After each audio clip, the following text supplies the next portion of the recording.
So that's awesome. A little bit of a milestone. Congratulations, brother. Congratulations. Just finish dropping off Courtney. And hello, everybody. By the way, thank you for being here. I'll get into my stuff in a little bit. But Teresa. Thank you. Yeah, let's drop in with some of these fine folks. Okay, sure. Let's start with Michelle Cresty. Michelle is a real estate attorney in Clinton, New Jersey, and she runs a law practice there with her husband, John. Hey, Michelle, how are you? Hi, nice to meet everybody. Nice. Hello. Hey, so what brings you here, and like, what are you up to in the world? Who are you asking me? Yeah. Oh, okay. Well, Teresa invited me, and I understand that this is a group that Teresa set up to introduce folks that are involved in the real estate industry market to meet and compare notes and how to best go forward in a brave new world. Awesome. And yeah, so very cool. And what's a quick fun fact, Michelle, if you don't mind, about you? So I just asked the office what they thought. So the fun fact that we thought I should share was that I like to repurpose things. So find something and give it new life, new reason to be, and maybe put a little elbow grease into it and turn it into something else. Well, very cool. Thank you for being here, Michelle, and welcome. Thank you for having me. Teresa, back to you. Awesome. I would like to next introduce Ashley Johnson. Hey, Ashley. How are you? Thank you for having me. Good. I'm Christian's friend, so he invited me to come along. I'm sorry, I'm like hoping that my mic and everything is on in the right way because I never like Zoomed before, but Can I tell them who you are and what you do? Yeah, of course. It's amazing. Ashley is a rock star entrepreneur. She has a salon in Flemington called the Men's Salon, and it is all surrounded around catering to men. Trying to show you the logo. Yeah. Super cool. And so how far are you from Diamond Nation? Close, actually, just on Broad Street in Flemington, if you're familiar, just runs, parallel to Main Street. So, Very cool. So not far at all, close. Very cool. And how about Ashley, a fun fact about you? Oh, I don't know. There's so many. I don't know. Well, hit us with two then. Say it again. Then hit us with two fun facts. I don't know. Fun fact. I don't know. I've been just extremely busy. I've been open a month now. So just every day is a new experience. I'm trying to do everything online and, trying to figure out, about advertising and stuff. I don't know if that's not really a fun fact, but I'm learning a lot about myself and about, being an entrepreneur, and every day is something new. So I'm just trying to, And what prompted you to open the salon? I've been doing hair since I was 18, so I'm 36 now. And I always wanted, to kind of just do my own thing and have my own men's salon. And I worked for somebody for 13 years, and I just felt it was time to kind of branch out and, kind of go out on a limb and do my own thing. Yeah, air fist bump. That's awesome. Oh, thank you. Yeah, God bless. That's awesome. Right, and welcome. And we're going to explain, by the way, a little bit more what we're up to, and maybe Teresa, as we're sharing these. Awesome folks are sharing who they are and what they're up to. Mm-hmm. Perhaps stepping into like maybe a quick 30-second intro could be like, hey, I'm Teresa. I'm in real estate, here in the great state of New Jersey. And what I'm up to in the world is really changing the paradigm of how people think about their work and the relationships they create to impact people and make people happier and live greater lives. And a quick fun fact about me is that like when I'm in the shower, I do like headbanging moves to rock and roll music. Hi, I'm Teresa. Like that might be like Teresa. So it could sound something like that, or it could sound whatever we want. Teresa, back to you. Oh, by the way, is that you? And do you do headbanging moves in the shower? There are occasions where that happens. Less and less as I get older, Sean, because. Oh, all right. So, who's next? The neck, right? So let me introduce Joe Bonaduce. Joe is with Movement Mortgage in Somerville, New Jersey. He's one of my rock star lenders. Hey, Joe. Nice to meet everybody here. Ashley, good to see you. I need to see you again at some point soon. The hair's getting really long again. Didn't know you'd be on this today. But yeah, I'm with Movement Mortgage, and we get people mortgages. As you can imagine, we've been extremely busy as of late. Past 6 months, it's been 80-hour work weeks pretty much every single week for me and the team. And I'm grateful to be able to work from home right now and stay busy. My home office has certainly evolved in the past several months. A lot more comfortable than it used to be because I wasn't here that often. And, we're doing a lot of purchase business, a lot of refinances, obviously, with the rates being their all-time lows right now. And it's nice to be able to help people out. Yeah, Joe, what are and I know that there's a lot of different ways to look at this right now, but what do you say to people in terms of when does it make sense to refinance? If people have a traditional 30-year mortgage, sort of what's a differential that you find that makes sense? General rule of thumb is a 1% drop in rate. So if you're at, say 4.5 to go to 3.5 or 4 to go to 3, that's typically it. But sometimes, it is a different situation. Maybe they need cash out to pay off some other debts where we can save them a lot of money. Or maybe, they're in a divorce situation and we have to have a buyout or something like that. So there's a lot of different reasons that people refinance. But as a general rule of thumb, it's normally that 1% mark is kind of it. But what I've seen a lot of people doing is, going from a 30-year to a 15-year mortgage right now. A lot of people are doing that so that they can go, even though their payment might go up $100 a month or $200 a month, they just knock 10 or 12 years off their mortgage payments. So again, it's really always case by case basis. And that's why, if anyone has questions on it, I always say, just get them in touch with me. I have a basic set of about 5 or 6 questions that I email over to them. And my team can pretty much put together an estimate based on that and what they're looking to accomplish.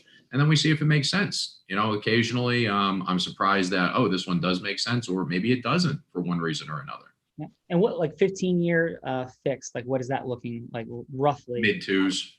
Wow. Mid-2s right now. Yeah, the rates are actually back up a little bit from their all-time lows that they were. And the other thing is too, Fannie Mae and Freddie Mac instituted this additional fee for refinancing right now. To me, it's personally, I just kind of think it's price gouging in my personal opinion, but they have instituted where they're charging a 0.5 point now. So for example, if the going rate was just say on a refinance 2.875 on a 30-year fixed, for a purchase, for a refinance, that same rate is going to cost you 0.5 point now because of this additional fee that they put on. And for people not familiar with points, 1 point is 1% of the loan amount. So 0.5 point would be 0.5 of 1%. Wow. All right. Very cool. Welcome. How about a fun fact about you? Something that we might not know or expect? I have broken every single one of my fingers at one point or another in my life. Now that is a fun fact. And how many different incidents? Multiple. I played football my whole life, outdoor stuff. Various different ways, mostly football though. I think I broke 2 playing baseball though, playing catcher and just, Where'd you go to high school, Joe? I went to Somerville. Oh, very, very cool. Well, welcome. It's awesome. And Teresa, back to you. Let me introduce John Hayes. John is a family law attorney in New Jersey, in Flemington. Of course, he's in New Jersey, but he is here because I think family law is a great business to maybe ecosystem merge with. Well, hey, John, welcome. So my office, I'm actually a partner at the D. Tomaso Law Group in Warren Township, although I do live in Flemington, and that's where I am currently. Very cool. So, John, what brought you to the practice of family law? Well, I finished my clerkship in 2009, and the economy was in the dumpster, and plaintiffs' personal injury attorneys weren't hiring. So I realized that divorce is recession-proof, and when the economy is bad, people fight over money and they get divorced, and when the economy is good, people think that they have the money to get divorced. So either way, people get divorced. Yeah, that's awesome. How about a fun fact about you? Fun fact. I'm a big fan of, and I have a weekly strategy board game group. And I think that if you got the strategy for board games, it gives you a leg up on the strategies for litigation. Love it. What strategy board games do you like? Something like Scythe, which is kind of an Eastern European World War II themed board game where you move people around a map and try to take over territories from each other. John, I'm learning a lot about you very rapidly, my friend. Awesome. Welcome. And it's great to have you here. Teresa. Thanks. Yeah, thank you. Let me introduce. Go ahead. What were we gonna say? No, I'm sorry to interrupt you. You got it, Teresa. No. I just thought you were gonna have me introduce the next person. Yeah, please, go ahead. Okay, Ruth Altamira Rolls. She is a therapist, and she's definitely very heart-centered. So I thought she would be a great addition to the group today. Ruth, you want to tell us a little about yourself? Ruth. Sure. Thank you for inviting me. It was just last night you contacted me, so it was really rather unexpected, but I'm glad I'm able to be here.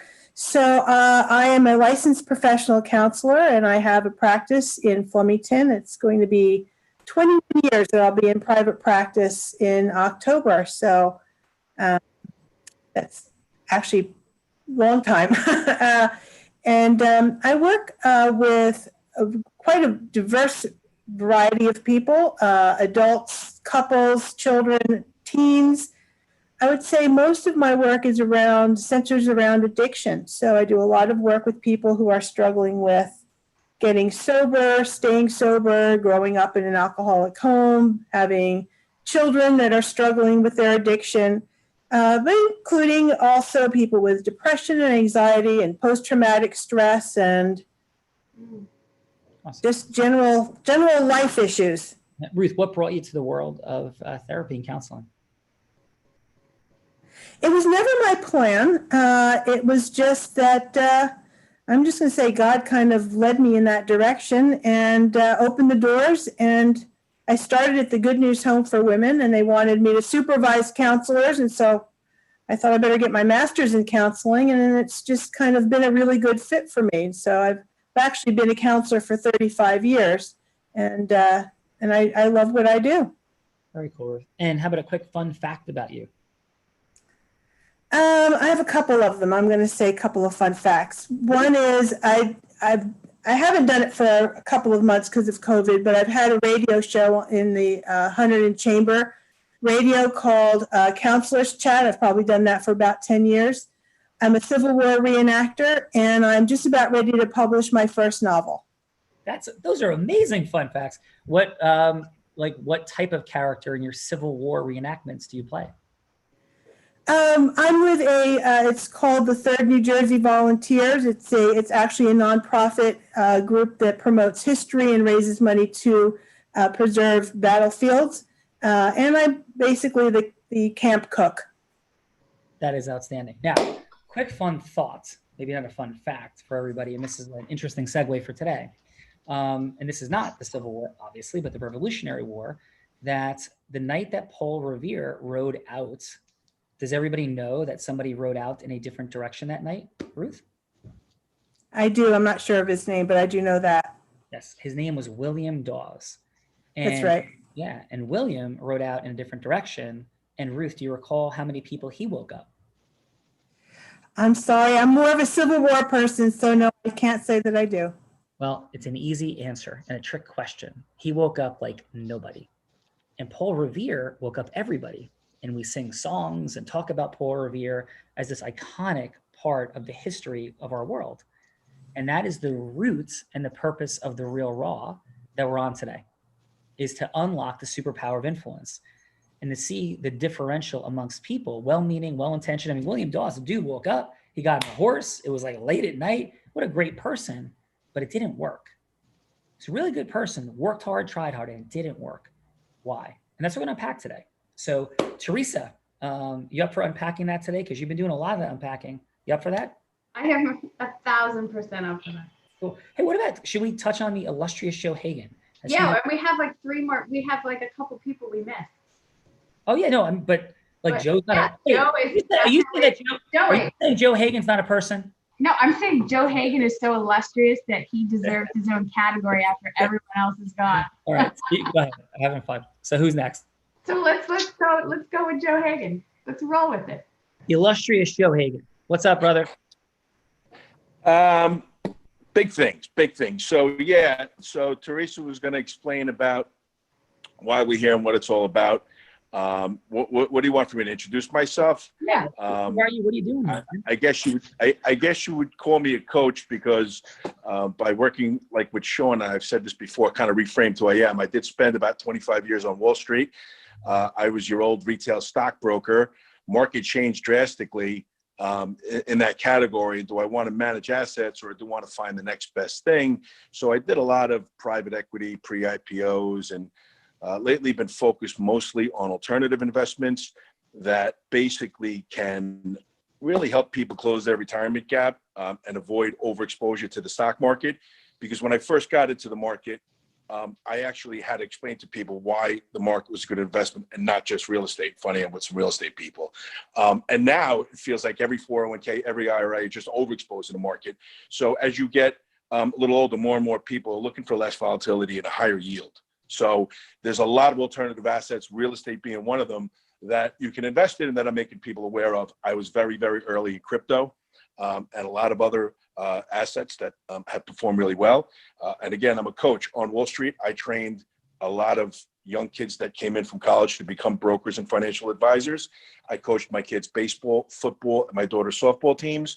And I guess in this space, I'm coaching as well and getting introduced to this by a good friend and a former protege of mine who became an even bigger protege of Sean's. I was introduced to this world and it's kind of cool. And I didn't know a month ago I'd be co-creating with Teresa and getting on these cool calls. Yeah, well, that's awesome, Joe. Thank you so much for being here, man. And how about a fun fact about you? There's a bunch of fun facts, but something we wouldn't expect or no. Yeah. You know, Michelle triggered one before when we talked about it, when you asked about Diamond Nation. And I used to take my team to Fuddruckers there for burgers after we used to, and the softball team, because we always played up there in the winter leagues indoors. But really, when we talk about banging your head in the shower, I literally, when I first moved down to Wall Street, because I was on the bottom of New York and my son is kind of like on the top. So I was getting a bunch of those, I guess, memories and emotions in my head today. But I used to go to sleep listening to classical Mozart music because I thought it'd be good for my brain. But when I woke up and got in the shower, I used to crank House of Pain, jump around. Joe Hagan, ladies and gentlemen. Teresa. That's how I started my day. Awesome, brother. Teresa, back to you. I'm sorry, jump around is like the best. Crazy, crazy stories. Let's go to Ashley Molson. Ashley is a crazy real estate, actually a very heart-centered real estate attorney. All right, Ashley, how are you? Hi, I'm good, thanks. How are you today? I'm doing great. Good, good. So as Teresa said, I am a real estate attorney in New Jersey, and I have a law practice that I built from the ground up. And my goal was to bring compassionate legal services to people who are buying and selling homes. And I've expanded into working with investors as well. And I guess one of the things that makes our firm unique is that we are 100% virtual, which was a really great thing for when COVID happened. We didn't have, too much to change in our processes. And one of the things we like to do is to keep our clients as informed as we possibly can. And so we're extremely communicative and we try to lead from the heart, because the idea is that our clients are really stressed out. So we're mostly therapists and lawyers at the same time. So we try to infuse that into the law practice. Super cool, Ashley. And what's a quick fun fact about you? Quick fun fact. I know there's a couple of people on me here who know a lot of them. So I'm going to try and throw out here one that nobody really knows is I was a professional salsa dancer for 5 years of my life. Wow. Oh my God. And you gave that up to go into like law? What's happening? It was on the side. I was always doing it as a separate thing. It was never my career. Are you Dancing with the Stars? I do know Dancing with the Stars. I was not ever on it, but I know it. Julianne Hough from Dancing with the Stars? Yeah, I know. Yeah. Okay. So quick fun story. So I was at an event, Tony Robbins event in Idaho a couple years back. And I brought my son and his girlfriend. My son was 18, she was 18, seniors in high school. And so we're online and Julianne Hough was standing in front of us. And my son's girlfriend was a huge fan. And he's like, I heard them kind of whispering, chattering. And he's like, don't say anything, right? And I'm like, okay, good. So her husband, Brooks, was there. He was an NHL hockey player. And a little while later, I'm like, hey, I'm like, Brooks, my name's Brooks. I'm like, sir, do you know like how the skiing works here? In the morning, like at the seminar. And he started telling me things like, oh, this is my wife, Julianne. I'm like, hey, Julianne, like, how are you? We're just like chatting away. And then I'm like, listen, I know you guys are, and whatever, and I don't want to intrude in any way, shape, or form. But my son's girlfriend's like a huge fan. You have to say hello. She goes over to her and makes the biggest deal in the entire world, starts taking pictures. But the coolest part of the story is that my son's girlfriend's dancing coach was Julianne Huff's dance coach as well. That's awesome. So Julianne Huff like calls her while they're standing there and going crazy. They're taking pictures. They're going on like online live. It was completely crazy. That's awesome. It's also a story made me think of the amazing, beautiful Julianne Huff, her amazingness. And thank you very much for being here, Amy, and for sharing Thank you. Yeah, cool. Teresa. Okay, Christian Schutz. Hi, everyone. I'm Christian Schutz. I'm a branch manager of Finco Lending. We specialize in a lot of commercial and very out-of-the-box lending terms. And I've been in lending now 16 years. So a fun fact about me is that Alan Greenberg, Ace, offered me on Wall Street my dad's job because he knew me since I was a little kid when my dad retired. That is a super fun fact. And welcome. And by the way, do you have like unique collection methods as well or no? What unique what? I said, do you also have unique collecting methods for unique lending methods? I'm completely joking. So that's super cool. Like what would be like an example of an ideal client for you guys? It's somebody that's self-employed, that maybe has a lot of foreign income, that doesn't show any income on the books, or, wants to buy a property that's, in the middle of a lawsuit. I had a client that was being sued for $1 billion and all his assets were frozen. We found him money. So super cool. Right. Yeah, very unique, very out of the box. Unique and fun. So welcome, Christian. Yeah. Teresa. Cool. And we have one more guest with us, but I'm going to let Joe Hagan make the introduction. Yes. So with us, Sean, today, and just to give you a little access, I invited him to come on just to kind of pay attention, because my goal is to call one of his friends that he introduced me to a couple of times, who was his teammate, who runs the NFL Alumni Association. So we have Brad Benson, and Brad played left tackle for the Giants for 11 years. He's the guy who carried Bill Parcells off the field on his shoulder. He had a very successful #1 car dealership of its kind after that. And he was introduced to me to invest in some of my alternative investments. He loves it so much that he works with us at Wealth Colony.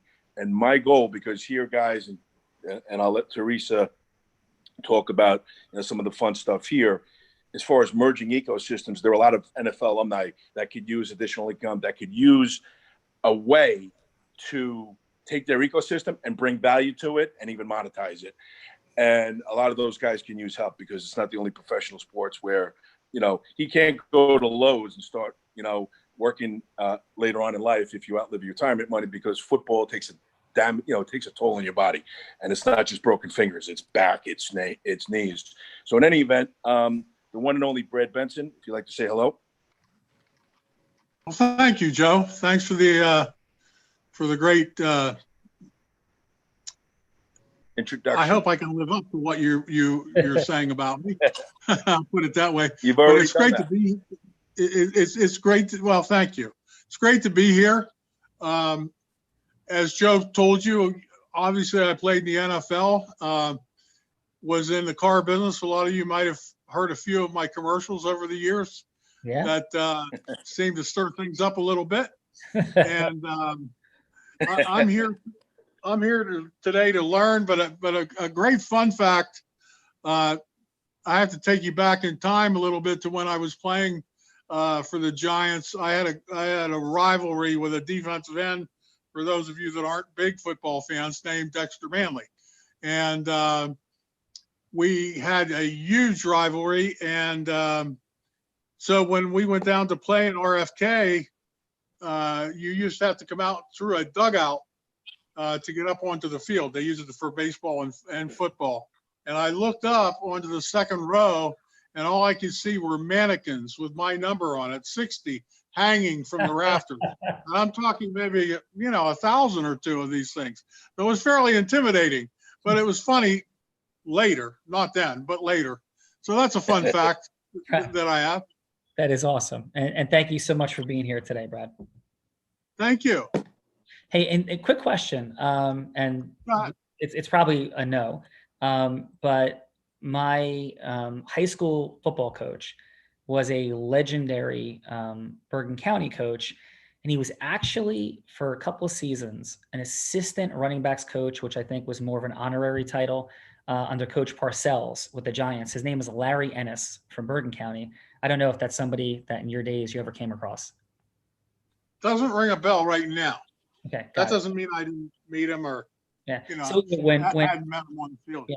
When Coach Ennis passed away, Ernie Accorsi spoke at his funeral, and Bill Parcells called him in the newspaper a mentor of his from having grown up. So he was a huge Giants person, and close to Coach Parcells. And he probably, I mean, it may very well have been he was only occasionally in practices. I'm not quite sure how it all functioned, but Coach Parcells knew him growing up, and they had a big impact on his life. But thank you so much for being here today, Brad. Thank you.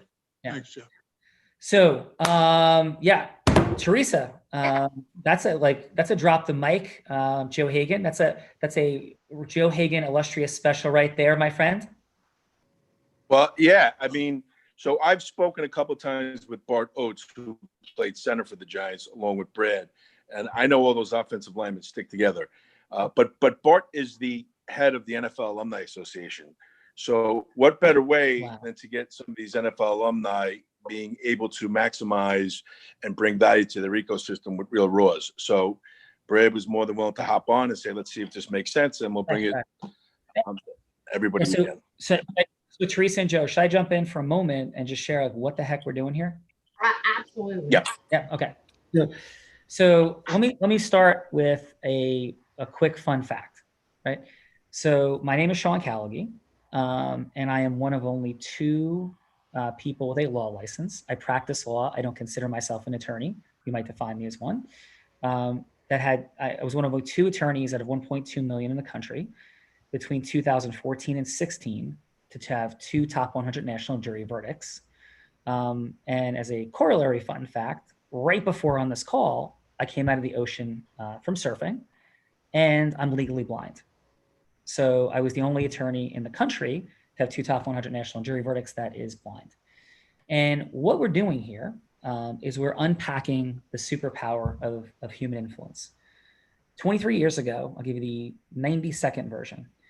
23 years ago, I came out of law school after having not had the privilege of going on to play professional baseball. I was captain of the Columbia University baseball team in 1992, but I have a degenerative eye disease called retinitis pigmentosa.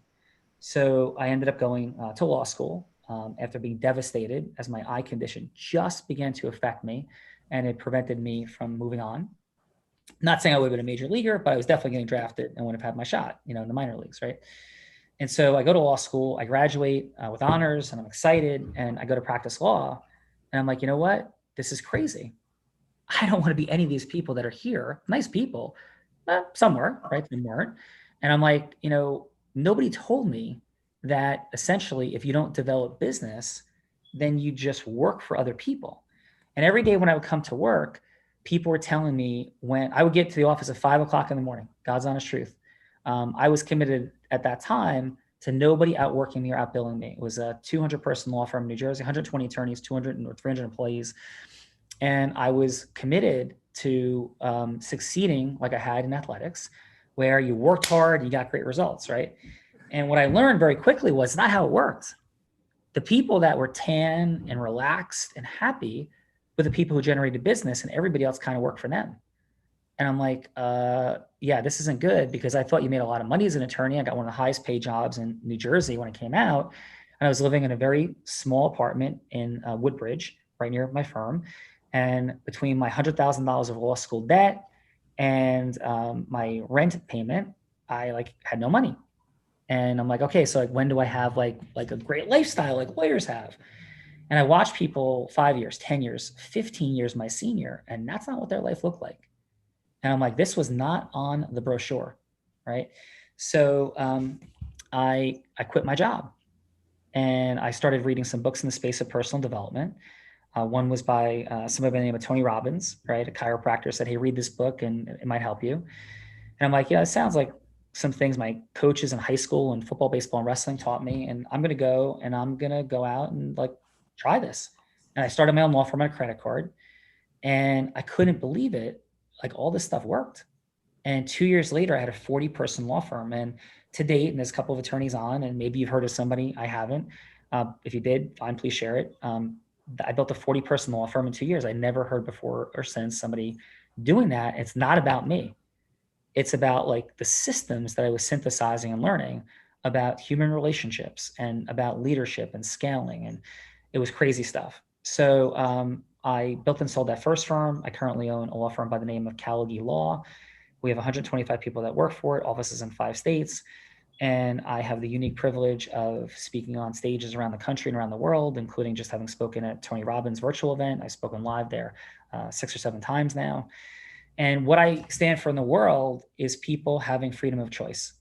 And I think the same way that Brad, as an NFL player, right, would understand that there's systems and processes that they certainly don't guarantee you'll make the NFL, but if you don't do things, you'll have no shot to play even in high school, like lifting weights, like running, like nutrition, like there's things and rules of the game that will create unique distinctions. And the higher up you go, the more uniquely trained you become about like the fine elements of like a certain move and a foot. And if he's going to beat Dexter Manley is not going to beat him. There's certain things he's going to do and structures and, you know, foot positioning and hand positioning and movements. Like there's very micro distinctions playing at the top level and top speeds that create extraordinary differentials in the results people produce.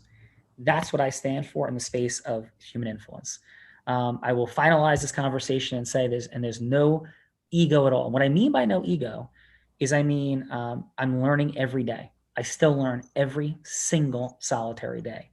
I have no need to be right about anything. I'm endlessly curious about learning. So that's what I mean by no ego, right? Confidence and certainty are different than having ego, right? But I do have a bet on the internet because I also believe that we have to create unique positioning. You know, if you're an NFL player, if you're Usain Bolt in track, if you're part of the Mia Hamm, you know, all-time World Cup team, you have the ability to compete to establish primacy, like what you do great, you know? In the space of teaching influence, you don't have that. A whole bunch of people can say, I'm a coach, I'm a sales trainer, I'm a right?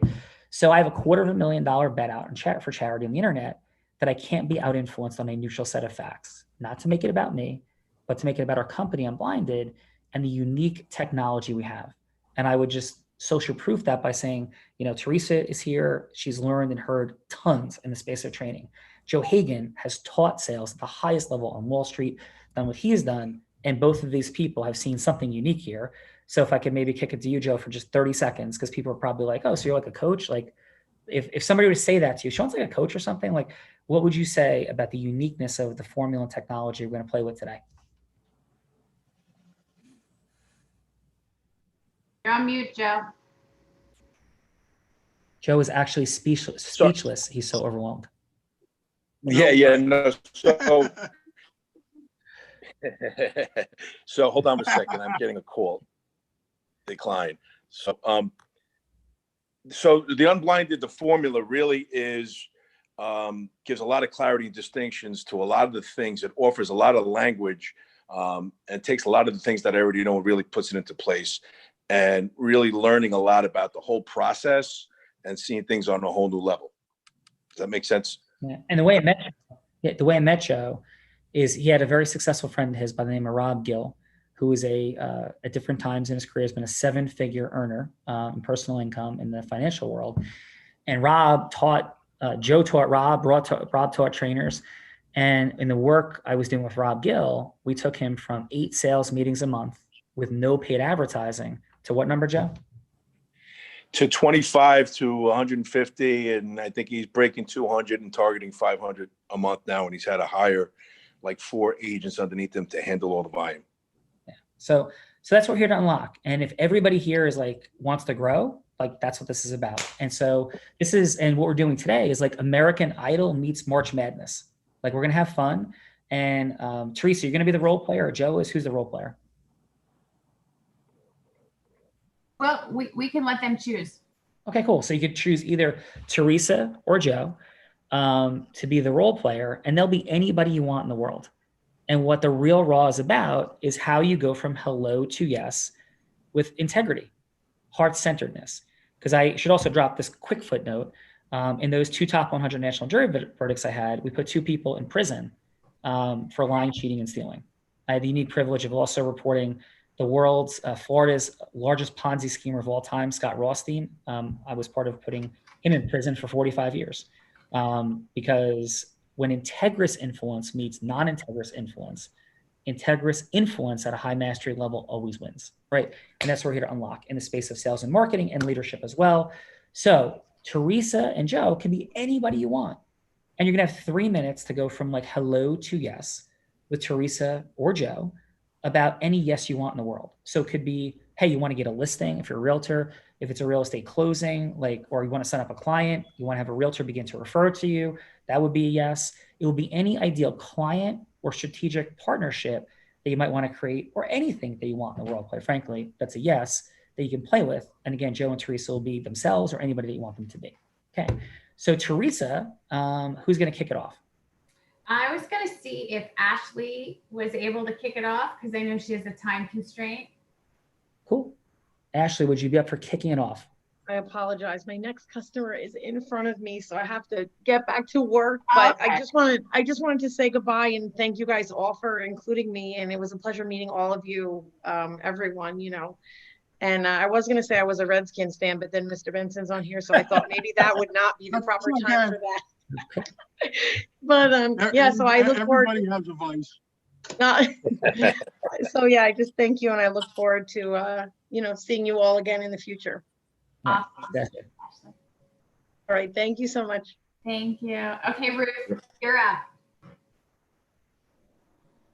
Who, Teresa? I was going to say, Ruth, do you want to go first? So I'm not quite clear on, I'm supposed to see if I can get you as a client? Nope. It would be whatever would be a meaningful yes to you in the world. So absolutely, it could be that Teresa's a potential client and you're going to be communicating with her about like her becoming a client. It could be a potential referral source and how you would communicate about them having, maybe it's a 3-minute interaction. You don't need to get to a yes in 3 minutes. It could be just a yes to have a longer meeting of potentially becoming somebody that refers clients to you or does some other strategic partnership type work. So it's whatever would be a yes for you in the world. Gosh, okay. I guess I'll do a client. I you know, I did mention that I'm just about ready to publish a book, and I want that book to become a bestseller. Oh, So you want to talk to a publisher? Yeah. I'm thinking of self-publishing to start that way. But I'm doing a lot of research. But it would be like, my thing would be, how would I get somebody to buy the book? Okay, how about this? So, because I have a lot of experience and background in this space, how about if it's somebody, Teresa, that has a real estate firm and she has, 150 plus brokers. And what if it's that you're going to do a speaking engagement where you get to sell the book at the speaking engagement, and you think it would be valuable for her to let you come in and speak, to introduce the book, to talk about some things for agents, and then to sell the book to the agents. Would that be a good possibility? It's a novel, and it's not a self-help book. Okay. So, All right. So how about then? but we could do the same. We could do the same scenario, but based on, people who are moving into the area who may have some mental health issues and, may need to, Awesome. find a local therapist. That's it. You're going to be there to talk to the people about the book and the value of it. And then maybe they buy books and give them to their potential clients. Okay. That sound good? So your conversation with Teresa is the ability to come in and have that conversation with the agents. Sound good? Sounds good. All right, awesome. So, and by the way, that's like what we think about in the formula. It's like, what's the way to sell the book? So that's like kind of the thinking. Like that would be a lot more effective than you selling books one at a time. Does that make sense? Yes, it would. Yeah, awesome. Okay, so are you ready, Teresa? Yeah. Okay, so it's a scheduled call. You know Teresa a little bit. She doesn't know you're calling about this idea, and you have 3 minutes. And remember, there's no pressure to rush to a yes. It's how you connect and then maybe set up a longer meeting. So this could be like, hey, Teresa, this is the idea. And maybe it's just you're selling a longer meeting about this subject. Sound good? Sure. Yeah. All right, Ruth, 3 minutes. You'll hear a buzzer with 1 minute to go and a buzzer with 30 seconds to go, and then the final buzzer. So take it away. Okay. Am I waiting for a buzzer? Okay. So, Hey, Ruth. hey, Teresa, how are you? Good. How are you? Okay. What's been going on in your life? It's been it's 2020, Ruth. So Yeah. it's been a little unusual and a little stressful. And I'm not going to lie to you, I'm a little uncertain about what's going on. Sure, I can understand that. I know it is definitely a difficult time. And, listen, one of the reasons I'm calling you is I've just finished writing a novel, and I'm really excited about it. And I think sometimes, especially during this 2020 time, having something that can be a little distracting, like a novel, might be a fun thing to do. I mean, I know we tend to be watching lots of television, but I'm really excited about this. It's my first adventure, and I'd love to have you read it and maybe give me your opinion and see if you could get other people to be excited about it.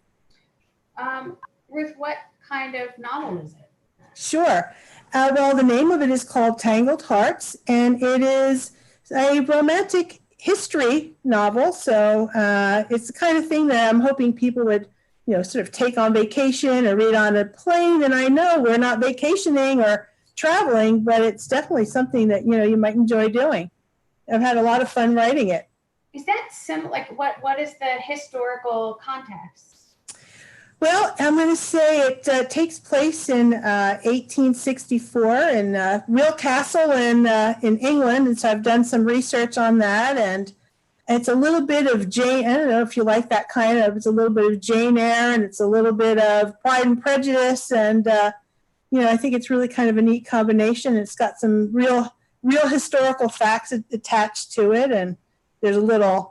Of course, there's romance, but there's a little mystery and a little murder, and so it's a little convoluted. But I think it's great, and I think it's a good thing to just, other than just watching television, which I think a lot of us are kind of stuck doing that. So I'm really excited about it.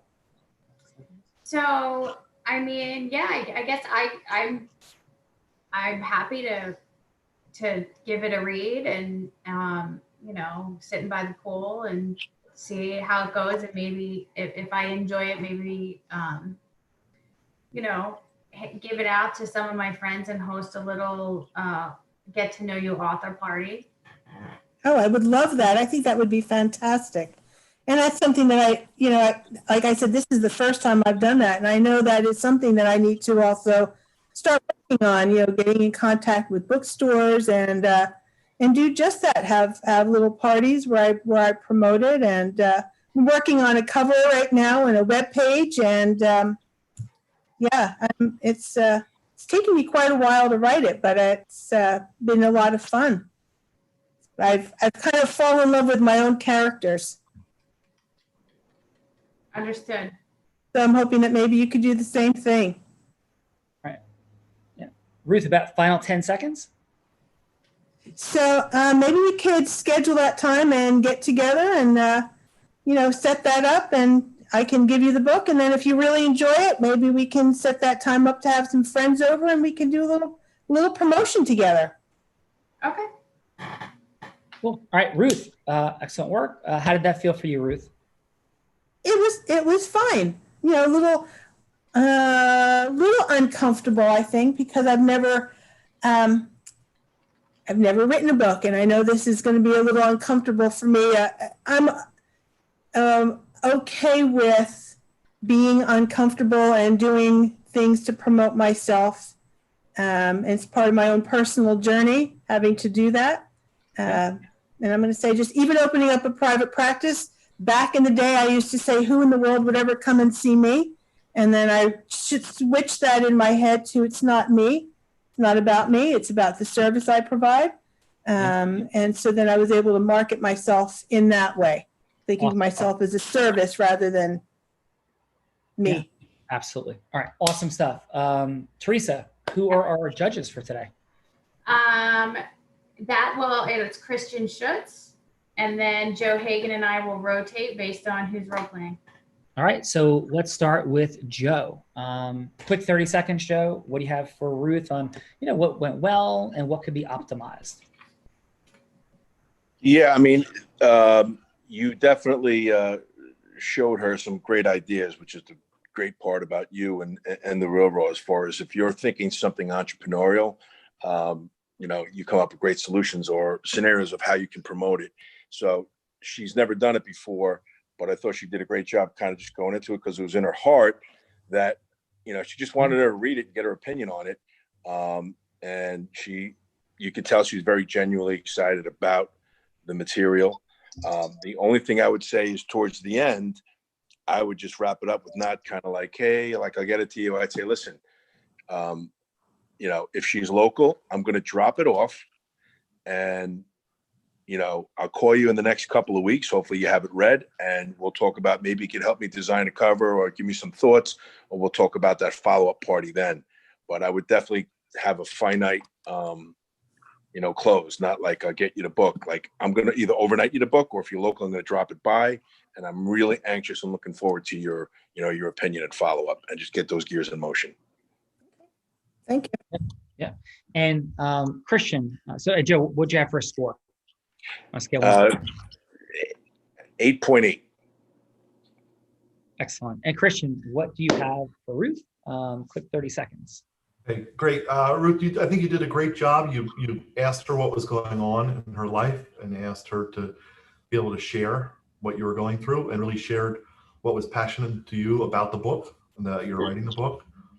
What I did think was that maybe you could ask her a little bit more about what she's read or how often she's read or how much time she might be able to give to reading the book. And then like Joe said, have a commitment to her to drop it off and to be able to, get her involved, in, reviewing the book and then helping you promote the book would also help your business grow. But she might know a lot of context for you that could help you get in front of the right person to market the book. What'd you have for Christian? I had a 8.0. Nice. Excellent. All right, Ruth, great job. And I'm going to give some feedback after the first 3 people go. I have some key thoughts for you, Ruth. But Teresa, please, who's next? Okay, awesome. I'm going to go with John Hayes. All right, John. John Who would Hayes you like for the win. would you like Teresa or Joe to be the role player? And who would you like them to be? I have no idea. Whoever wants to do it is fine with me. I'll go. Okay. And who would you like them to be? I don't know. Is there any yes that matters to you in the world? Any yes that matters to me in the world? I mean, I suppose for a new client, potentially, somebody who's looking to get divorced. Sure. Okay. Or it could be for somebody that you think would be interesting as a therapist or a realtor or somebody that might be somebody that could refer you divorce clients. So you feel confident that divorce clients belong with you and you do a great job. Is that fair? Fair. Okay. Do you not feel that way or no? Yeah. Okay. So nobody has to go or do anything here, right? So you don't told not to do this. But exactly this sense of whoa, I have to do what, right? There's an element that we walk around the world, all of us, right? Not receiving any feedback on how we build relationships, how we lead, how we market, how we sell, right? And so there's not an educational dynamic and process around that. And so what we're trying to do here is in a safe, supportive, awesome, space and environment, really unpack what those things look like, right? To create the depth of connection. Because, I guess the question I would have is, are you looking to continue to grow your practice? Sure, of course. Okay, cool. And is how do you feel about business development? How do I feel about it? Yeah. In what sense? I know, I say business development, first feeling that arises for you. I don't know. It doesn't generate an immediate feeling in me. Okay. I sense hesitancy with you going. So hesitancy is usually connected to discomfort, and discomfort is usually rooted in some level of fear. So I'm curious, like I'm just looking to be supportive. Like, what are you trying to, because this, by the way, serves everybody here, right? The unpacking of what goes on, and it's totally normal, right? Because most people who are powerful and certain and clear and capable, we're not trained on how to think, feel, and execute business development. You know, when I was 27 years old and working Lentz, Goldman, and Spitzer, I was in shock and abject like terror when I learned that business development mattered. It's like, what? Like, they didn't tell me this at Columbia or law school. This is crazy, man. What are you talking about? Like, what? Like, those guys over there, they develop business, and that's why they're 40 and happy, and the 65-year-olds are like working till midnight and like miserable. That's how this works. Like, nobody told me this, right? So does that make any sense or no? Sure, absolutely. Yeah. So yeah. So would you like to try and play the game or no? Yeah, absolutely. Yeah. So then, yeah, would you like Teresa to be a potential client or somebody else? She could be a contact. She could be potentially a real estate agent that I could have a relationship with. Perfect. How about she's herself? Would that be cool? That would be fine. All right. Yeah. Take us in. So you have 3 minutes and just like, hey, just like whatever you do to like create a relationship so she understands your unique genius in the space of what you do. So, hello, Teresa. It's nice to meet you. Hey, John. Very nice to meet you. Glad that somebody was able to make this connection for us. Yes, I am also. And we're connected because we're in industries which are a little symbiotic, right? 1,000%. Usually when I've got a couple that's looking to get divorced, usually they need one real estate attorney and probably two, because oftentimes we need to sell the marital home and then somebody usually needs to buy something. Mhm. And I understand in your line of work, sometimes you deal with couples that may be going through a divorce, right? Yes, actually, that's one of my specialties is difficult transactions. Oh, is it one of your specialties? How did that become one of your specialties? How did you come to specialize in those difficult transactions? Because I seem to, maybe because in my life experience, I've been, just put it out there, I've been divorced twice before. Oh, yes? And so I understand some of the, emotional things that are happening while the properties need to be sold, while new properties need to be purchased. From a real estate perspective, I understand that it takes a special mindset it's a collaborative mindset to deal with those situations, and everyone in the process is a piece of the puzzle, right? It's the family law attorney, it's the real estate attorney, sometimes it's the therapist, sometimes it's the mortgage person, right? We're all in this together, and sometimes it's financial service providers, right? Mm-hmm. Anyone who can help on the financial end, because there's always financial losses and evaluating the situation. And I've been selling real estate for 20 years. So I have observed through the years that people lose equity in their home very quickly as soon as someone who looks at the home knows it's a divorce. Mm. So if I can coach my clients through how to make that look, so to protect them and get a greater return for them, I think that would be a great symbiotic asset to you. Absolutely. So let me ask you a question. There's one in my experience when I'm representing somebody who's going through a divorce and their home has to be sold. Sometimes the couple is on the same page and sometimes they're on entirely a different page. And one person really wants to sell it and they want to sell it fast. And the other person maybe for whatever reason wants to stay in the home. How do you bridge that gap since you're responsible for representing both of them in that transaction? Sometimes, unfortunately, I don't like to say it this way, but sometimes you do have to treat them like they're teenagers. And you don't allow them to split the situation. Right. So it's a lot of when you communicate with one, you communicate with both. It's not allowing that division of communication. Right. And sometimes it also requires keeping the attorneys in the loop, but also offloading some of the hand-holding.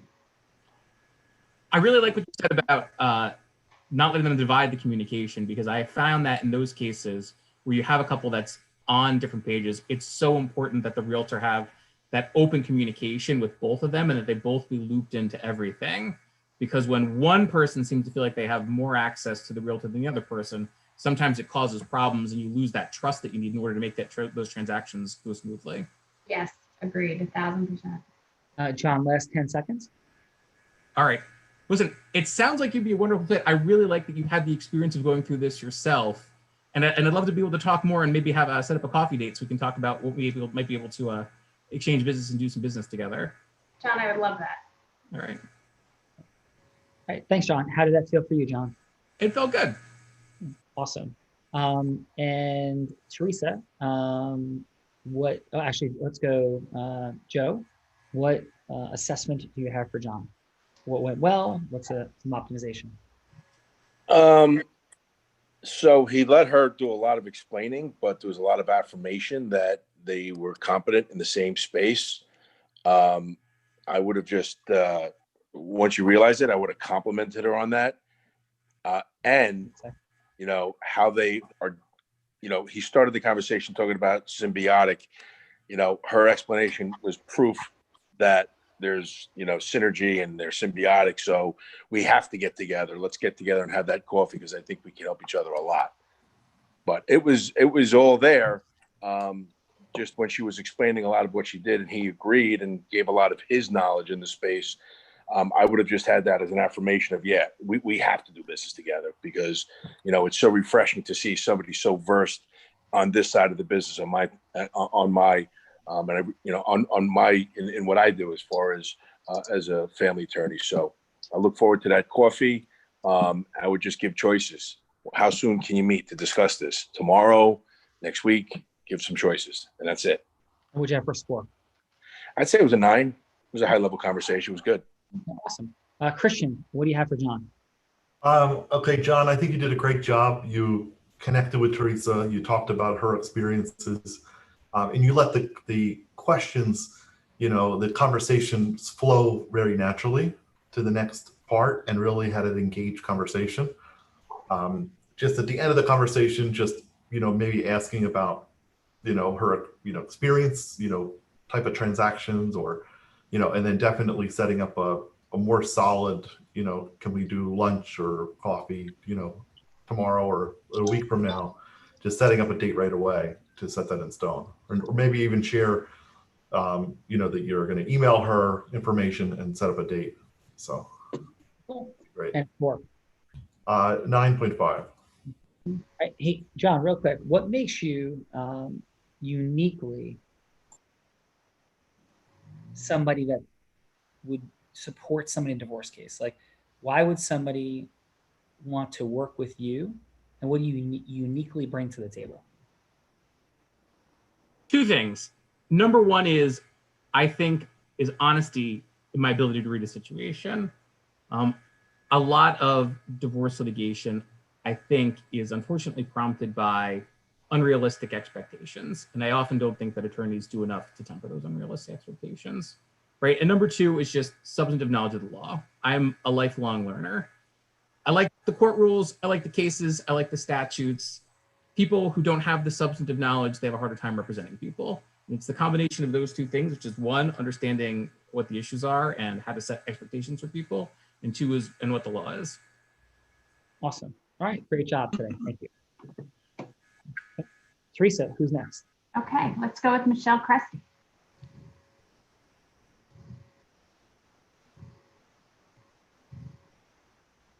Who am I pitching to? Would you like to present to either Teresa or Joe? We'll take Teresa off the hot seat for now. So give her a break. I'll pitch to Joe. Okay. Okay. All right. And who would you like Joe to be? I guess we'll just stick with what we're here for today. So I'm here as a real estate attorney today. So I'll talk to Joe about real estate referrals. Cool. Awesome. Take it in, Michelle. Okay. Hi, Joe. Nice to meet you. How are you today? I'm good, Michelle. Thank you for asking. How about yourself? I'm good. So I'm glad we got a chance to talk today. And I understand that you have a relationship in the real estate industry and market, and that I was thinking maybe we could do some business together. Yeah, I do some business, certainly in real estate. What kind of business are you looking for exactly? So we're actually a full service law firm in Huntington County, New Jersey, in Clinton. And one of the things that I do is real estate law. So we're always looking to create relationships where we can develop our clients, our client base. Okay, have you been doing it? Have you been doing it a long time? Yes, I've been doing real estate transactions for about 20 years. And I've been practicing law for about 30 years. Okay, and you typically, do you have any area of specialty, or you just cover everything? In the real estate, I generally work on residential properties. We do some commercial properties, but mostly residential. Okay, do you have any referrals that I can talk to maybe? So some for you. So yeah, just someone to talk to. I'm just kind of get an idea. I'm new in, in this neck of the woods, and at the end of the day, I'm just interested in if you have any testimonials. I haven't checked your website out yet, or if there's anyone that has had a really good experience with you, and just really go into the reputation, because I work really hard for my customers, and obviously I want to refer them. I want to, if I don't know you that well, I'd like to just kind of get some, maybe third-party validation. That's it. Sure, understandable. So I'm hesitant to give out the name of clients. I would have to discuss that with them. I can't give you any names of clients, of course, because of attorney-client privilege. But I'd be happy to give you some names of some local realtors who also send me work. One of them is Teresa Trigas, and we've done work together. And I can give you her name, and some other realtors that could talk about my work with their clients, and in fact other realtors in Teresa's office that I've done work with. That would be perfect. That's actually what I was looking for. I wasn't looking for your client names. I was looking for others in the area you referred. Yeah. No, that'd be great. Yeah, one of the things I think that Teresa can attest to, and other realtors can attest to, and I'm proud to talk about this, is that when a client signs up with me, they will get to work with me, as opposed to just somebody else down the chain. And not that anybody on our staff isn't competent or able to help them, but I do appreciate that there are times when you're working on a matter that you want to talk to your lawyer, and not, if you feel like you're talking with somebody else. So I will pick up the telephone or email people myself. And that's how I feel that I can distinguish myself from other folks, that to the extent possible, I will be in communication with them, with the client. Customer service. I love it. Seeing the process through from beginning to end. That's really important to hear. Last 10 seconds, Michelle. Would you like to meet in person? It looks like we have probably a little more time before the weather goes bad, that we could have a socially distant cup of coffee or something like that, just to get to meet, socially distance, shake hands, and say hello. Sounds like a plan. Yes. Great. Let's pick a date. Well, it looks good. You can go on my calendly.com/wealthcolony, pick one. And, as long as it's local, I'll be there. Awesome. Great. All right. Nice talking with you, Joe. You too. Thank you so much. Thanks, Michelle. How was that for you? Good. Good. All right. Let's go, Joe. What feedback do you have for Michelle? Teresa's supposed to be the judge when I'm the role player. All right, you're right. Teresa, what do you have for Michelle? Sorry, I was on mute. I apologize. I said I'll give the feedback since Joe role played. I thought she did a good job. I think that she could have done better at drawing him in if she fluctuated her energy a little more, and asked him more leading questions about him. Because I feel like he was asking for a referral, like a reference from her, because he was feeling like he wasn't disarmed yet. Does that make sense? And so, and what'd you have for a score? I'd give her an 8.8. Okay.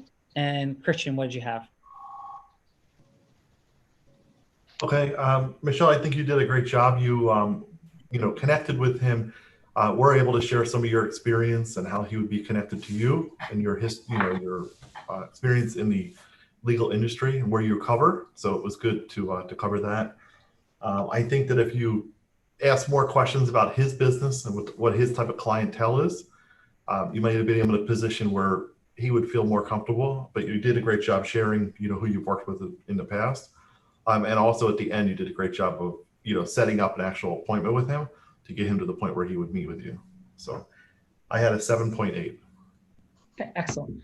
Okay, so. Can I ask a follow-up question? Sure. Teresa, what do you mean by fluctuate your energy? What did you mean by that? Sean, do you want to explain that better than I can? Like, I just varying. Sure. Yeah. So Was that like a defined term? Is that a defined term within the scheme of things? Yes. It would be, there's 4 energies that influence people, right?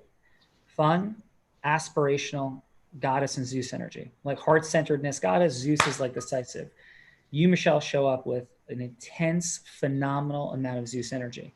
It's decisive, it's clear, it's precise. It's like right there, right? And the variance of energy is a little bit of fun energy with a socially distanced, commentary. And if you think of Bruce Springsteen, like Michelle, who's your favorite artist musically? Do you like music? Oh, Bruce Springsteen, he's a good one. Yeah, right. So if Bruce is singing, he varies those 4 energies, right? His concert performance has some fun, right? There's aspiration, like the going of somewhere. There's heart-centeredness, and there's like decisiveness. Like, and Born to Run, if you listen to it, has those energies across it. Like it's going somewhere, it's present, loving, it's decisive and powerful, and it's like fun. And so the variety, and decisive, powerful doesn't have to be like overwhelming. You are decisive, you're crisp, you're clear. Like that is the energy of agreement. Like you drive agreements forward and make things happen. Is that fair? Like, am I hearing you and seeing you correctly? Yep. Yeah, right. So what forms relationship? And by the way, so everybody, gonna drop in for a minute. That question was perfect, Michelle. So it's the right segue, because after the first 3 people, I'm gonna drop in with a few thoughts. I've been studying this for 23 years at all sorts of levels from all different people synthesizing information. It's my life's obsession, right? So and why I think it matters is because if we don't get yes, then nothing happens. Houses don't get sold, listings don't get made, deals, relationships, people get divorced, companies rise and fall, like nations, live and die, football teams win and lose, right? Like it's all about yes, like yes, buying in leadership, yes, buying in marketing, yes, buying and selling. So I'll do like 2 minutes, and I'll do a quick example. I'll jump in and do exactly what you guys are doing. So the first step of everything we're talking about, there's 4 steps of integrous influence. So we could talk about everything that just occurred for the next literally 10 hours. We're gonna talk about it for just a couple of minutes. So the first step of influence is the opening of listening. And the first 3 people, and by the way, you're all successful already. And a footnote to this is none of this presupposes that our skill sets or influencing is like good or bad. Like that's the wrong paradigm, right? The right paradigm is that if we hear people in, like, let's use an income analogy. We hear people that are in the top 1% of income earners, and you'll hear politicians talk about it as though it's like a finite group of people, like the top 1%. Well, if you're in the top 1% in America, you make $400,000. There's tons of people making $400,000 in a single earner household that are barely paying their mortgage, right? Their kids are in college, they're paying their mortgage. Like in northern New Jersey, right? $400,000 might be about what you need to kind of keep the household going. Maybe a little bit less, but you're not like rich, right? So people think of things, and you might be the top 1% of income earners, The top 0.1% make 1.7 million. The top 0.01% make 7.8 million. The top 0.001% make 56 million a year. So the conversations like this, the game really begins when you're already highly proficient. High proficiency is like presumed, right? So, John was talking about his game mastery. My son happens to be a terrific chess player amongst his friends. And amongst his friends, like nobody can beat him. On like chess game boards of the world, he'll lose, 1 out of 2 games to great players, right? So influence to me is the same thing. And so the micro distinctions we're going to unpack just in the next moment is first, if we don't open the listening of people, then immediately the energy of like sales conversation is present. Like sales conversation. And when sales, like think of it for each of you, when you feel like a sales conversation, like Michelle said, yeah, I'll pitch you. So she stepped into the place of like pitching. When the energy of pitching or closing or hooking or marketing or selling is present, resistance comes in all over the place. It's like, uh-oh, like Ruth stepped into her discomfort as she started to present and talk about things. John was like either like disgustedly, nervously, uncomfortably, like really like laughing, like the energy of like no-ness, like in stepping into the space of marketing and selling rises for people. And it rises for a whole bunch of psychological reasons rooted in the fear of rejection and failure, which we won't talk about right now, but they're extraordinarily present for every human being, professional or non, right? So the question is, if you're facing that resistance in everything that you do, this trust is like in the air when marketing and selling is there. How do you deal with it, right? So the opening of listening is step 1, right? And that's where we no longer sound like Charlie Brown's teacher, like wah, wah, wah, wah. Step 2 is we put something at stake for people, but authentically, because something is at stake. If somebody doesn't say yes to John, and he is, as he presented, which I believe him, that he is uniquely talented at knowing the law, he's uniquely talented at effective strategy and integriously analyzing cases, he may be doing a gross disservice to people if he doesn't get them to say yes, because they might go to the attorney down the block who's going to rip them off and do a horrible job, right? So like, how do we get to yes? It matters. And it's not all the same, not even remotely close, right? Step 3 is how do we convey who we were? When John was presenting who he was, he didn't say anything about his magic. When I asked him, hey, what's the best thing about you? Then he told me. He didn't tell Teresa when he was looking for referrals. And it's not just saying it, it's how you say it. It's what are the examples that you give that say it without saying it, right? And the 4th question is, how do we form an agreement? Like, what's the yes we're seeking? So it's fluid, it's real, it's present, right? And Ruth's like, well, I'll drop the book off. And I'm saying lovingly, like, drop the book off? Like, you want Teresa to read your book so she can market it and sell it to like her team for you? That's a huge ask. Why in the heck would she ever do that for you? Like, right? So what is the things that we ask for when we're marketing, promoting, right, selling, that are easy for people to say yes to? So let's like try that for a second. So Teresa, I'll be Ruth for a moment. I'm going to run through the 4 steps in 3 minutes, and then we'll continue with the next fine person. So, hey, Teresa, thanks so much for taking the phone call. I really appreciate it. How you doing? Good. How are you? Good. Hey, in the space of like COVID, what's happening? Like, what's life like? It's been interesting. Yeah. Uncertain and good in some ways, and the uncertainty creates a little anxiety in other ways, and my income has been hard to predict, so that's always never a fun thing. I know you work so hard, and like, how you dealing with that? I know you have a big office, ton of people, a lot of things going on at home, your beautiful family. Like, so how is business like actually going? Initially, it was not good. I had some major setbacks for my goals for the year, understandably. But now in the last 6 weeks, it's been almost 6 months worth of business in 6 weeks. Oh, that's awesome. Congratulations. I'm super happy. And what do you attribute that to? It's 2020, Sean. so part of it is that. And some of it I attribute to some of my wins with my clients I attribute to having had the time during COVID to learn a little bit more about integrity-based human influence and how to have difficult conversations with my clients in a way that I'm coming from my heart and still able to talk about what was happening with them. Wow. Integrity-based human influence. We only have a minute to go, but like, can we pick up with that in a future conversation? It sounds super interesting. Yes. Cool. So I'm glad to hear things are on track. And I still hear that there's a little bit of uncertainty. So my heart's with you. And would it be okay if I shared just a little bit about what I've been up to? Yeah. Yeah. So as you know, I have my therapy practice, but I committed to something, and I committed to write a book.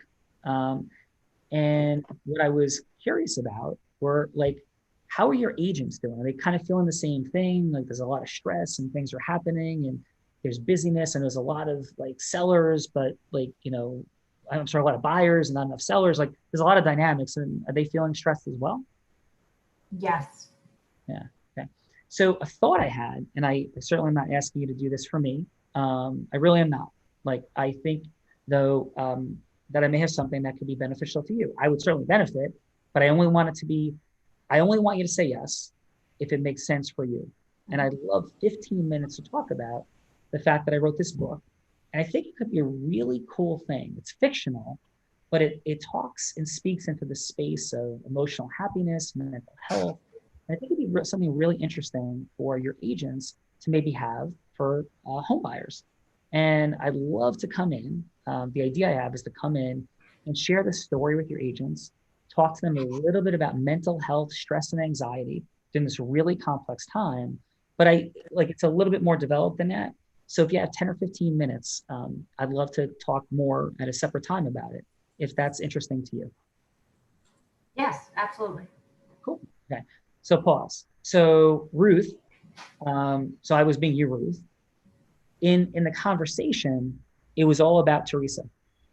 It wasn't about my book.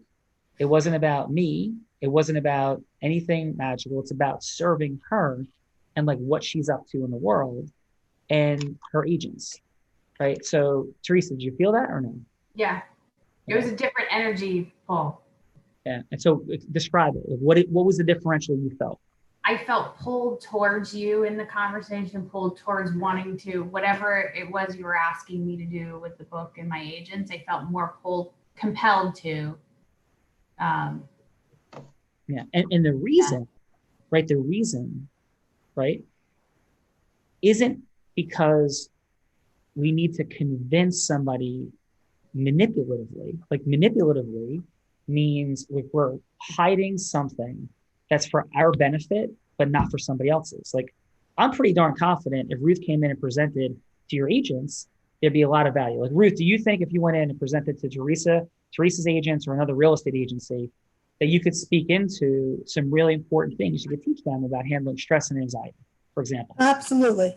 Yeah. And so on the back end of that beautiful training and having fun and adding value, do you think that after you added that value to their life, do you think that they would really see the benefit of your book? They'd like you, they'd be appreciative, and they might see how buying your book and giving it to people that are buying houses and selling houses will be a cool gift for them. Like, do you think that would be received differently after you added value for them? Yes, I could see that. And actually, I mean, I never thought of having my book as something as a gift to new home buyers. Like I'm, that's an interesting concept. And so, yeah. Yeah. And especially if you're going to self-publish, right? Then if you're going to self-publish, then the most effective thing you could do is figure out how you're going to create distribution portals where people benefit, they win by giving out. I just bought $3,000 of cookies over the weekend, right? For a good cause, for freeing children from sexual slavery, right? At the Tony Robbins Business Mastery. And I'm going to make sure I give it out to people with a personalized letter saying what's underneath this to also raise money for that charity and others I'm involved in, and give people delicious and amazing cookies from like a company called Unbelievables, right? So the question always is for a family law attorney, real estate attorney, mortgage person, whatever, who cares about us? Like, who cares about me? Who cares, right? About any of us? People care about themselves, like, and not in a bad way. Like, it's just how we're kind of wired. So when we're thinking of ways to build relationships and add value, it's not like, hey, I'm doing this. Would you refer your divorce clients to me because I'm a good divorce attorney? Yeah, okay, maybe, right? I don't think it's going to stay top of mind. But if I'm a realtor, would I refer to a divorce attorney because he's going to think of me and we're going to create maybe a dual speak engagement, present to his clients, to my clients about divorce and real estate and all these things? Yeah, that's a lot more interesting. Like, that person becomes a lot more interesting really quickly. Do you feel that, Ruth? Sure. Yeah, cool. All right. Teresa, any thoughts on that before we continue? No, I thought that was good. All right. No, and I actually think we had a couple people. Ashley Molson had to drop off because she had a client situation, and Joe Bonadue, same thing. He sent a message. He said, "I'm sorry. I'd love to do this again." And so our last. Yeah, and I'm going to need to go in a few minutes myself. Okay, so our last to go would be Brad. Brad, you up for this or no? I think since it's my first time, probably I'll pass on it. I'm just sitting here learning and watching everything. Plus, I would be pushing a company or selling a company rather than like a book or something like that. Wealth Colony, as you well know, that Joe Hagan has. And I don't know if I can do a 3 or 5 minute pitch on it. I can try. No, but, let's not do it today. Can I ask you this though, Brad? What do you think, right? What do you think is a pain point that Wealth Colony solves for? So, like, let's say it's me, right? I am a person and of some, liquid means, right?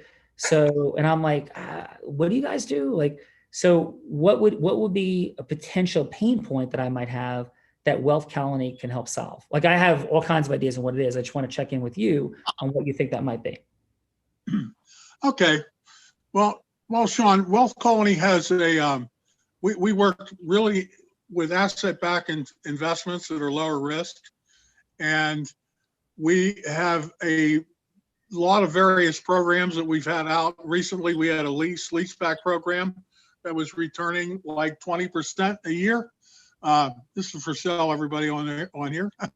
But it was returning 20% a year and eventually could turn to 30% with the redemption of a protection policy.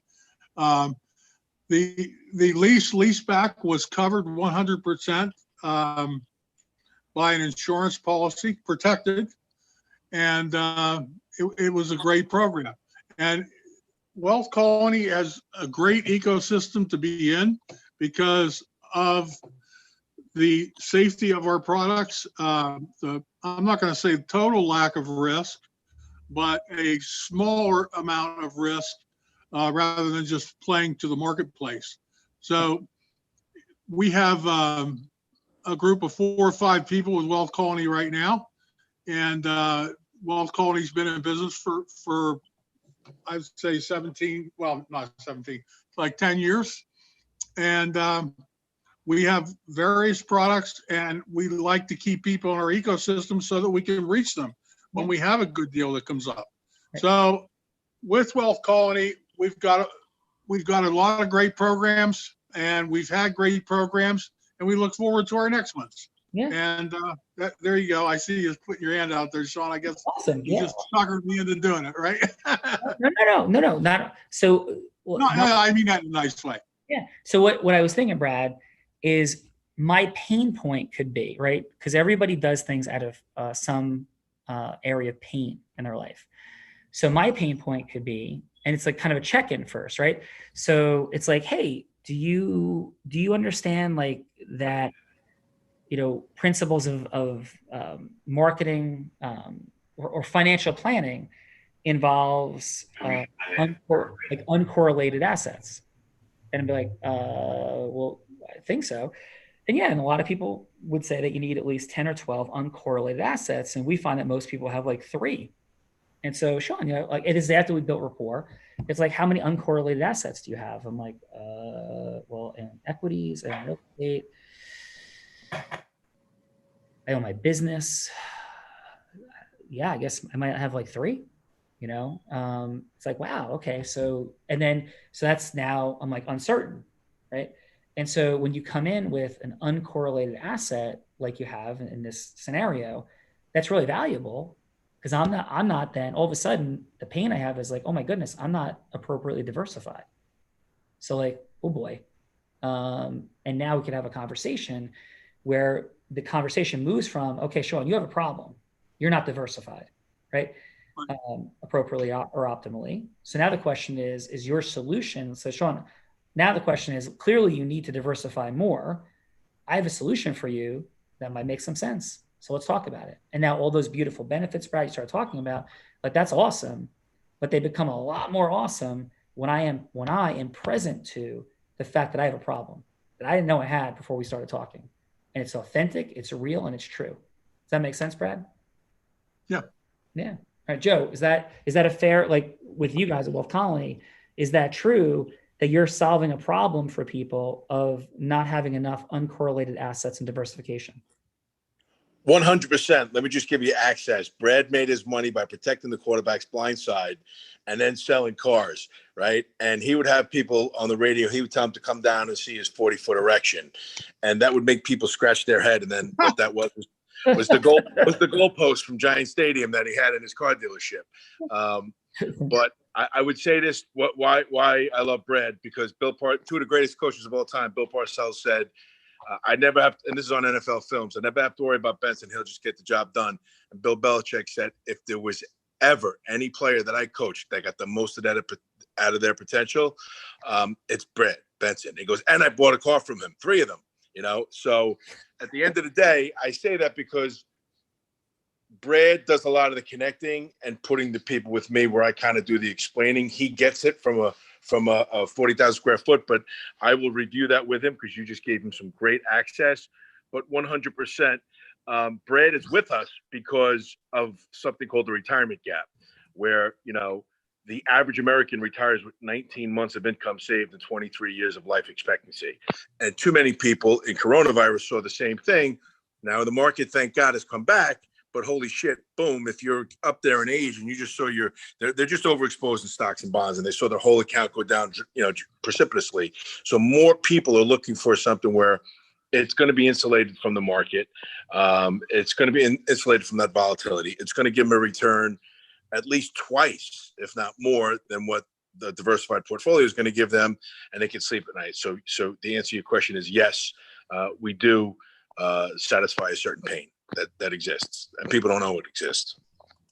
Awesome. Well, thank you, Joe. Teresa, you are amazing and outstanding, and thank you for today. And thank you, everybody. Any final words from you, Teresa? No, I just want to thank everybody for being here.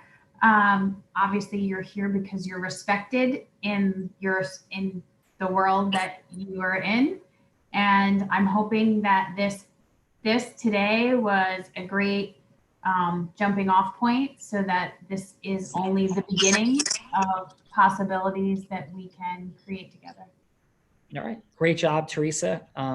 So thankful. Thank you, everybody, for being here. Brad, it was an absolute pleasure. Ruth, Michelle, John, Ashley. Thank you guys all. Thank you. Let's do it again. Thank you, Sean. Talk soon. Thanks, Sean. Thank you. Bye-bye. Okay, Bye, bye. everyone. Have a great weekend.